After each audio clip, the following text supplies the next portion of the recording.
BFM TV Face à Face. Apolline de Malherbe. Il est 8h32 et vous êtes bien sur RMC et BFM TV. Bonjour Frédéric Ploquin. Bonjour. Merci d'être avec nous ce matin parce qu'on a grand besoin de vos lumières. Vous êtes spécialiste non seulement du grand banditisme mais aussi de la violence qui a gagné les campagnes. Vous aviez fait ce remarquable documentaire qui s'appelait La drogue est dans le pré. Je vous avais d'ailleurs reçu à ce moment-là.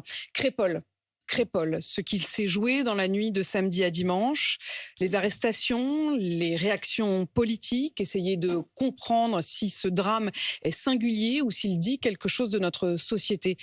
Je voudrais d'abord qu'on commence par les arrestations. 9 interpellations hier, 7 dans la région de Toulouse, 2 dans la région de Crépol, à Romans-sur-Isère. Qui sont-ils? Est-ce qu'on en sait un peu plus aussi sur leur cabale? Pourquoi Toulouse? C'est à ce stade, il faut rester prudent, c'est-à-dire qu'on n'a pas le mobile exact des faits, mais ce qui se dessine, c'est effectivement ce qui semble le plus probable, c'est que c'est une histoire de jeunes qui n'ont pas été acceptés dans une fête de village, qui l'ont mal pris, qui se sont sentis, je ne sais quoi, humiliés, blessés, et qu'ils sont revenus avec des couteaux de boucher et de cuisine, et qu'ils se sont attaqués aux vigiles. A priori, ça paraît la chose la plus probable. Donc déjà, en tant que tel, je veux dire, quand on a un souci avec un vigile, si le premier réflexe c'est d'aller chercher un couteau de boucher, déjà, s'il y a quelque chose qui dysfonctionne, qui ne va pas, le fait qu'ils aient été arrêtés aussi rapidement, ça témoigne du fait qu'on n'a pas affaire à des grands bandits.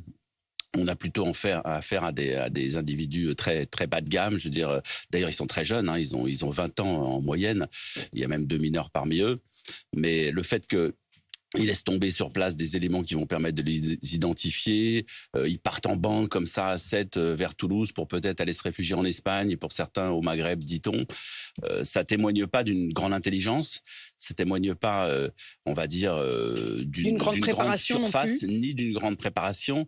On a plutôt l'impression que c'est on a affaire à une banalisation de la violence chez des gens qui sont plutôt, on va dire, moyen de gamme, pas très structuré. Alors, moyen de gamme, ça c'est évidemment... on l'entend. Non, mais je le précise aussi pour ceux qui l'entendent, c'est que vous êtes spécialiste de tous ces banditismes. Et donc, au fond, quand vous dites moyenne gamme, c'est aussi que vous voyez sur l'échelle du banditisme. Voilà. Il s'agit d'individus, et c'est ce que dit la gendarmerie et le procureur hier, d'individus très défavorablement connus de la police. Donc, de voyous, de petits voyous. L'auteur présumé du coup de couteau, lui, apparemment, il aurait eu affaire à la police pour des recels de vol et pour le port d'un couteau, dit-on aussi. Déjà une fois, la justice leur aurait rappelé qu'on ne se balade pas, non, dans la rue. Un téléphone portable, pourquoi pas. Un portefeuille, pourquoi pas. Mais un couteau de boucher, non. Donc il a déjà été rappelé à l'ordre de ce point de vue-là. Donc ça veut dire que lui, il avait déjà basculé dans une forme de, je sais pas, de haine, peut-être, des autres. En tout cas, il n'était peut-être pas très, on va dire, il n'était pas fréquentable, ça c'est clair. Et il était, je veux dire, c'est comme si cette issue était un peu écrite et annoncée de son point de vue. Et on n'a pas affaire, donc, je le disais, à un grand voyou. Quand vous dites cette issue était annoncée, est-ce que la question de la récidive, c'est-à-dire que ce soit des individus qui ont déjà commis des méfaits, qui ont déjà été arrêtés. Est-ce que ça veut dire qu'aujourd'hui, vous qui analysez tous ces parcours-là, avant qu'on revienne sur les faits et sur ce qui s'est passé précisément dans cette salle des fêtes de Crépol, est-ce que ça veut dire qu'au fond, c'est presque des faits d'armes, des faits de guerre, de dire, voilà, moi, j'ai été arrêté 1 ou 2 fois, mais ça n'est pas une crainte. Être arrêté n'est plus une crainte. Non, ça c'est vrai. Il y a chez ces jeunes-là, parce qu'ils sont très jeunes, c'est vraiment la première chose qui frappe, c'est que cette violence concerne des jeunes de 20 ans à peine. Mais effectivement, on peut se demander si la justice leur parle, si les peines qu'ils risquent sont suffisamment claires et explicites pour eux, ou s'ils sont carrément passés de l'autre côté, ils sont dans un espèce de jeu vidéo, ils sont sevrés d'images comme ça qu'ils voient tous les jours d'ultra-violence. Et puis, il y a une espèce d'accoutumance qui se crée chez eux. Et pourquoi pas eux, et pourquoi pas le passage à l'acte. Et c'est ça la différence avec les générations d'avant, c'est que quand il y avait des soucis entre jeunes comme ça se réglait le plus souvent par ce ils appelaient ça des tête-à-tête. C'est-à-dire qu'on se retrouvait au milieu d'un terrain de football et puis c'était le plus fort qui gagnait. Mais aujourd'hui, ça ne fonctionne plus comme ça. C'est les descendants du duel, quoi, presque. Aujourd'hui, c'est ça. Oui, c'est ça. C'était un peu ça. Et à un moment donné, ça s'est complètement déréglé. Et maintenant, on n'hésite pas à aller à 10 contre 1. On n'hésite pas à sortir des armes contre quelqu'un qui n'en a pas.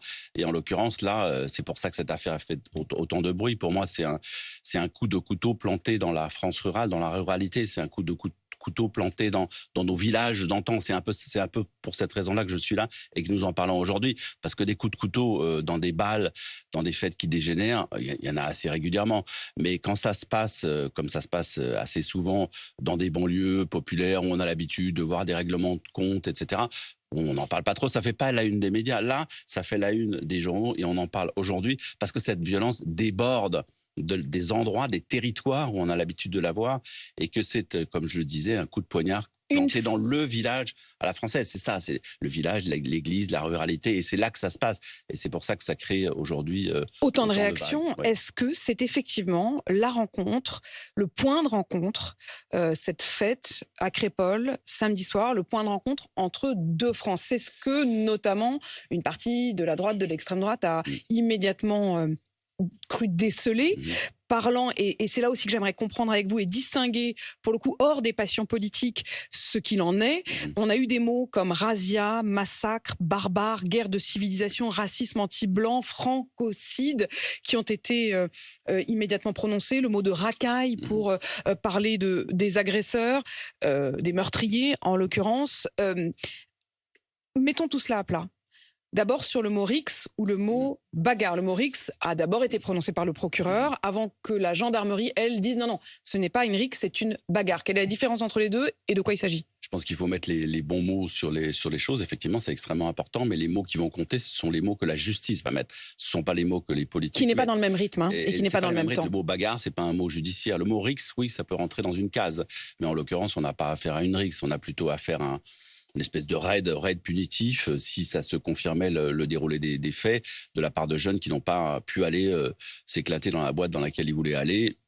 On les a refusés, il y a eu affrontement. Donc c'est plutôt le côté raid qu'on va retenir, le raid punitif. Et ensuite, on va se demander si c'était prémédité ou si ça ne l'était pas.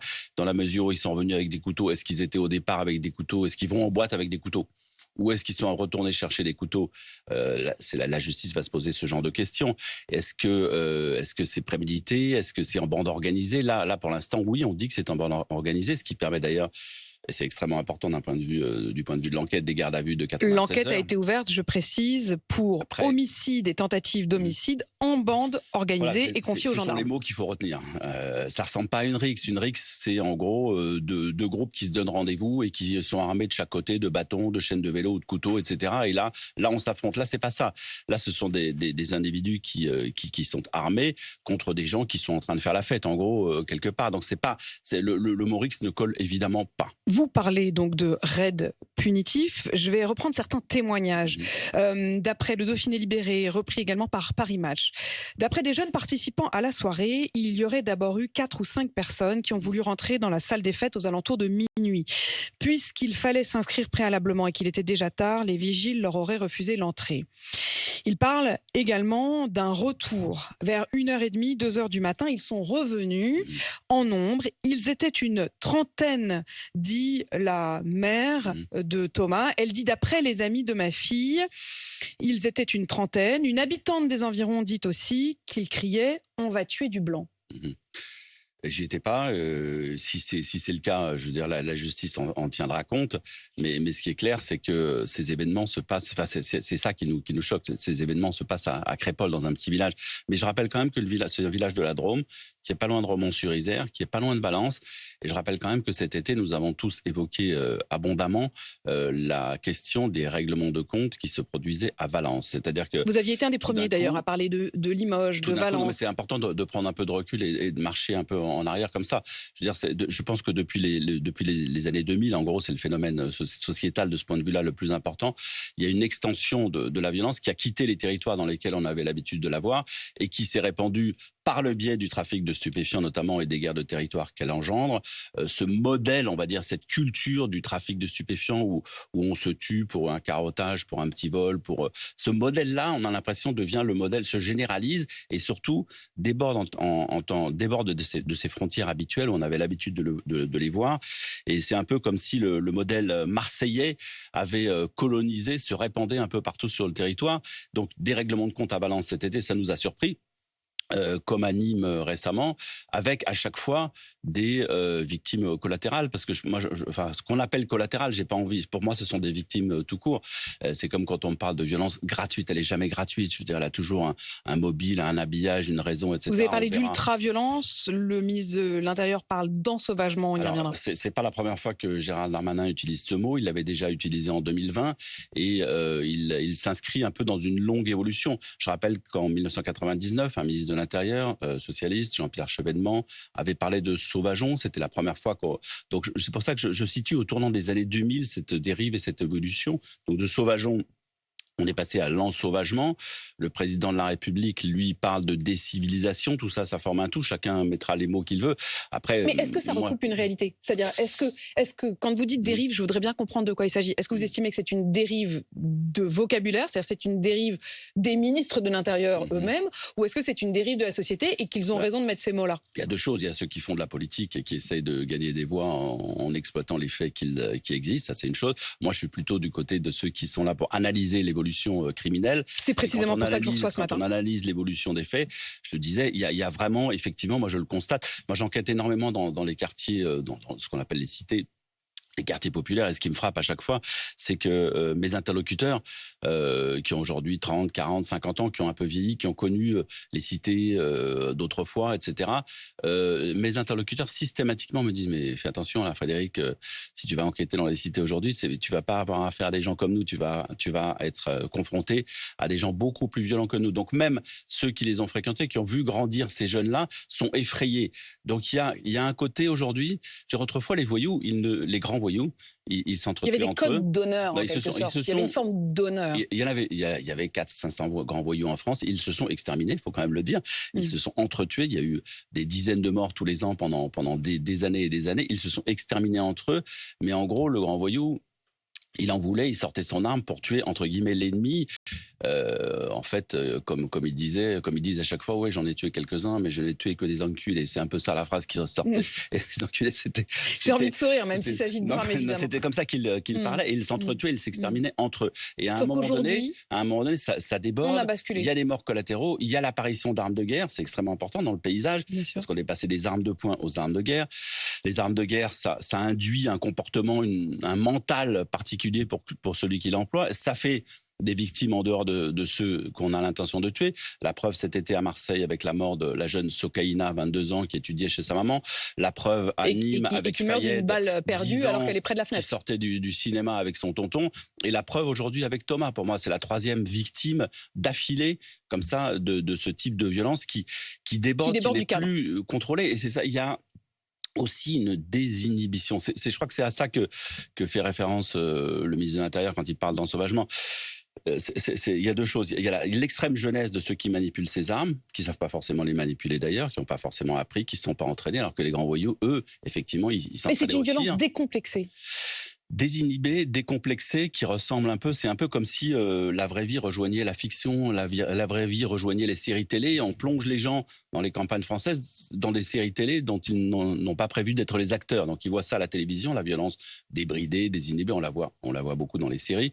On la voit aussi sur les scènes de guerre, on la voit aussi, je rappelle quand même qu'on est dans un climat de violence globale.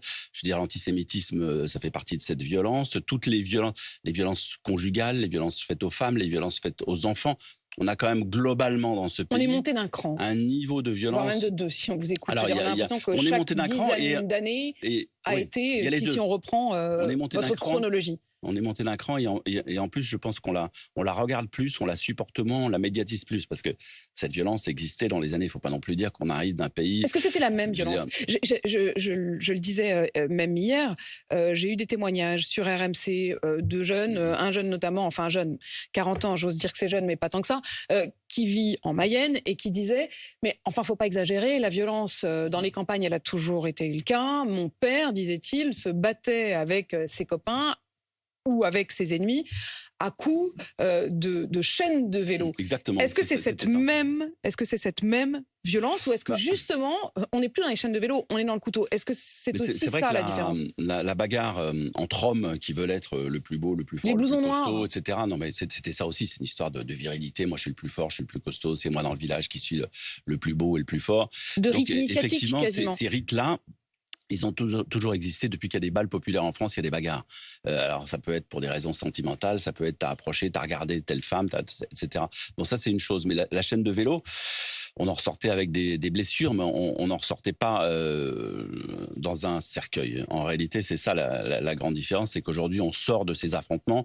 Je veux dire, dans la rue, je veux dire, pour un rien, pour un appel de phare aujourd'hui, pour une cigarette, vous le savez bien. Je veux dire, les professionnels de la route ont peur aujourd'hui qui circulent, oui, parce que c'est compliqué, ils préfèrent fermer leur gueule, rester calme, etc., parce qu'on sait que ça peut basculer. Et c'est ça la différence, c'est qu'on sortait avec un œil au beurre noir et aujourd'hui on sort dans un cercueil. C'était une balafre et désormais on peut mourir, pour un mauvais regard. Et y compris si on n'est pour rien dans l'histoire. Regardez, Thomas, je veux dire, il fait la fête, le jeune rugbyman de 16 ans, il fait la fête. Bon, on va faire une marche blanche. Mais moi, j'aimerais bien qu'on compte le nombre de marches blanches qui ont été faites. J'ai pas ce chiffre à vous donner aujourd'hui, depuis 2000, depuis l'année 2000. On serait surpris. C'est-à-dire qu'on enchaîne les marches blanches. Et on a raison de s'interroger aujourd'hui sur le pourquoi de cet accroissement de la violence un peu débridée et désinhibée. On a raison de se poser la question. Frédéric Ploquin, je voudrais vous interroger aussi sur l'opposition de deux France. C'est là-dessus qu'a insisté une partie de l'extrême droite, parlant même de francocide, se basant sur ce témoignage, un témoignage, on verra si effectivement la justice le confirme ou non, qui aurait entendu ces jeunes, lorsqu'ils sont revenus, crier « on va tuer du blanc ». Au-delà de cette phrase-là, est-ce que l'on peut imaginer que dans cette violence, il y a une question identitaire qui remonte, il y a une question de deux France, ne serait-ce que la question de la France rurale contre la France dite des quartiers. Les jeunes, en l'occurrence, habiteraient pour une partie d'entre eux, en tout cas dans une cité proche de Romans-sur-Isère qui s'appelle le quartier de la Monnaie, alors que le drame a eu lieu et que les victimes, elles, sont celles du village. Est-ce qu'il s'agit aussi d'un sentiment d'appartenance à la France qui n'est plus celui-là? Vous disiez que pour certains, ils partaient peut-être vers le Maghreb. Est-ce qu'ils y avaient des attaches?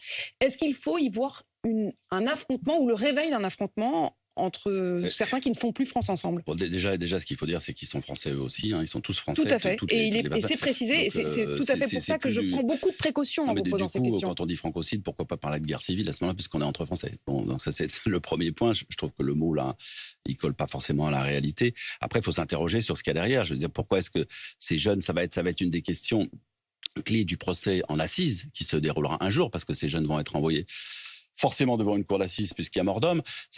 On va s'interroger sur le mobile. Qu'est-ce qui s'est passé? Est-ce qu'ils se sont sentis, je sais pas quoi, vexés? Mais je crois qu'on est plus dans un truc comme ça. Ils ont été vexés de ne pas être acceptés, vexés, humiliés, je ne sais pas. Oui, c'est ça. Ça peut être l'un ou l'autre. Il fallait s'inscrire pour être dans cette fête. Oui, il fallait donc ils n'ont pas respecté les règles. Déjà pour commencer, ils respectent pas les règles. Ils veulent s'imposer.